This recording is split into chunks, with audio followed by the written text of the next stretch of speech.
If you see the ancient god of Vietnamese, he's black. The ancient god of Hawaiians, he's black. The ancient god of the Indians, Vishnu, is black. The ancient god of Chinese, Buddha, is black. Are these Africans? No, European will tell you this is parallel development. And we sit around and accept this because he wants to develop his concept of white supremacy, and if he wasn't there first, then it didn't happen. You have pyramids in Egypt. You have pyramids in West Africa. And you have pyramids in Central America.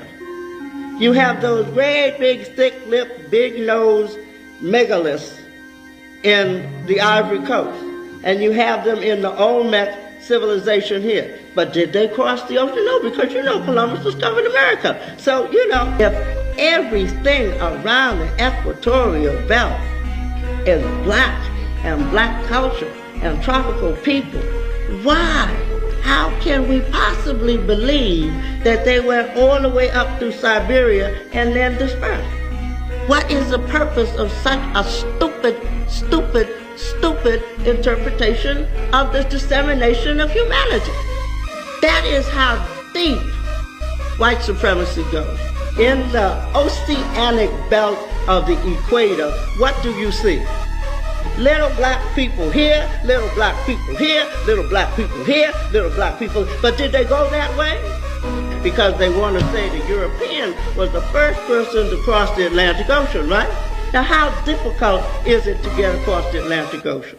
Well, maybe they didn't just come through the Bering Strait. Maybe they went across the Indian Ocean, which is twice as wide as the Atlantic, or the Pacific, which is 3 times as wide as the Atlantic, rather than say Africans left the equator belt of Africa and went right across the Atlantic to Brazil. And there are no 25,000 or 30,000-year-old fossils in Canada. Rather than tell you they came across the ocean, how difficult is it to get across the Atlantic Ocean? But Europeans didn't know that Africans, ancient Egyptians, were wise enough to actually make all kinds of boats that could go across the ocean. They knew all this kind of technology.